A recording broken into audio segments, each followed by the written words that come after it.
Abstraction versus realism. How is an abstract going to make your painting better? That's what I'm going to try to explain to you in the next video. So, throwing paint at a canvas, how is that going to make your painting of a tree or a landscape or a lake or a duck or a wombat look any better? Well, it isn't. That's just the case. You can't just be throwing paint at a canvas and hope it turns into a wombat. So what do we really mean when we're talking about abstract? Okay, well, we have to sort of define what art is when we're talking about painting, because that's what we're talking about here. We're talking about painting and painting abstracts. So all that kind of art is sort of abstract. I mean, everything that we do on our 2D plane is sort of abstract. So all art is kind of abstract, and unless it's real, in which case, what you do, you just bought something and put it in an art gallery and said, I did an art. I believe that's called art. But we're getting right off topic. I mean, way off topic. This was about abstraction. I wasn't going to be in some angry rant about contemporary conceptual artwork.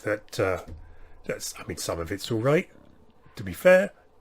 Some of it's very good, especially when they've got some skill involved in doing the thing. But anyway, let's get back to the abstraction and not the nonsense. I'm probably going to have to cut all this out. So we take a photograph. That's an abstraction. It's not real. It's a two-dimensional representation of a scene. So we take a photograph of a forest. We'll look at that and see, oh, that's very realistic. But it's not realistic. You can't walk into that forest in that photograph. It's not real. It's a representation. There's lots of tiny little pixels, lots of shades and colours that aren't really there. Anyone who's taken a photograph before will know that what you see through your viewfinder after you've taken your photograph isn't exactly what was there in life. You wouldn't get the smells and the sounds and the whole feeling, and even if you filmed it, it wouldn't be real. So we've moved it away from realism. We've moved it a little tiny bit towards abstraction.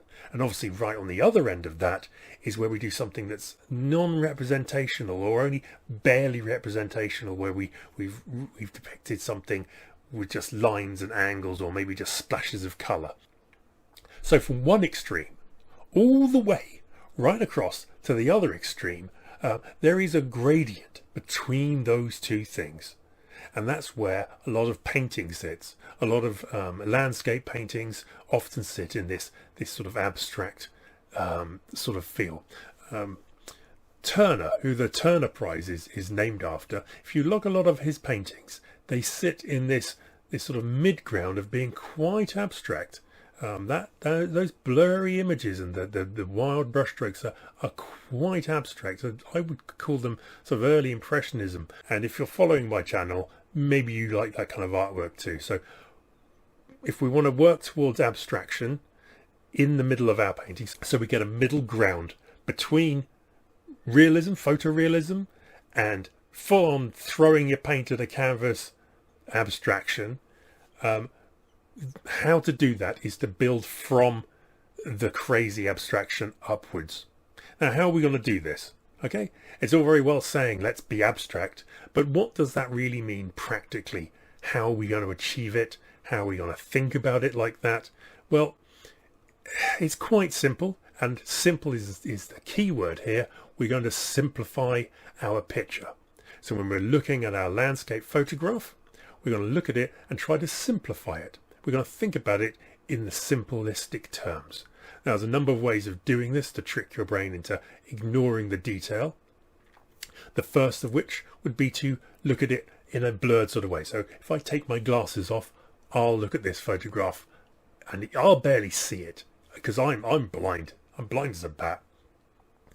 If you want to do that, you could just blur the photograph in your photo editing software, or I don't know, just take a very, very bad photograph.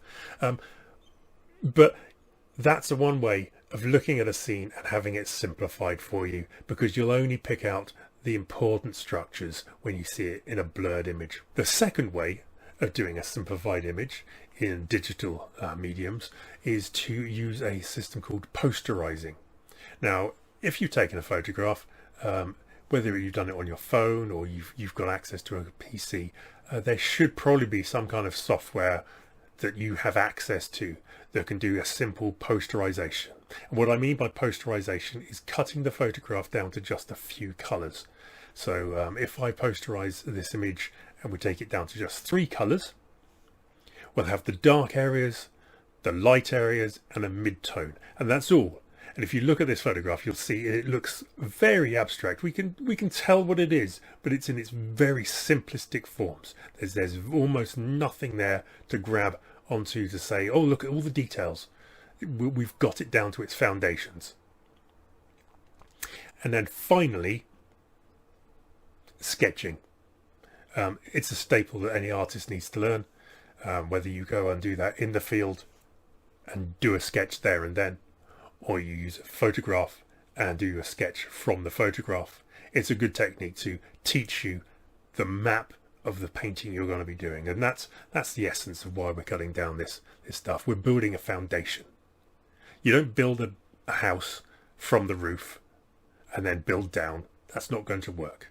And essentially the detail in a painting is the roof. Well, that's the top of your painting. That's the last bit you should be doing, is the detail. But you need to build the foundation, and the foundation for a good painting is a good abstract. A good abstract is a simplified version of what you're working towards. So if we do a sketch, we'll get that map drawn up for ourselves, so when you put it on the canvas, we know where we're going. We've built a structural map to work from. I'm sure a lot of painters who started out, or even people who just learned to draw, when you started, you tried to draw the detail first because that was what you're interested in, and it didn't work, did it? It got lost. You got lost on the picture. If you'd drawn a structure, a map essentially of where you were going, you might have got a better picture. In fact, you certainly would have got a better picture. So abstraction is the key to working on your painting and working towards a more realistic painting. You can stop at whatever point of abstraction you want to. If you want to go all the way to photorealism, you can. I would argue against doing that because, in my opinion, if you've got a photograph you're working from, why are you trying to recreate that as a painting? You could just blow the photograph up large. That would be good enough. Obviously, it takes a lot of skill and time and energy to create something that's photorealistic, and maybe that's your goal, is you just want to do the craft, and that's perfectly legitimate. But I think from an artistic standpoint, I'd like to add something to the image rather than just recreating it. So in next week's episode, or whenever I manage to upload, because God love it takes me ages to do these videos, I will be doing a painting based on these photographs and sketches and posterizations that we've seen here today. Probably be a nice long time lapse, and I probably won't do quite as much speaking because no one wants to look at this ugly face for this amount of time. So I tried to make this video short. But if you've liked it, subscribe, ring the bell, put your thumbs up, and you might get to see the next video.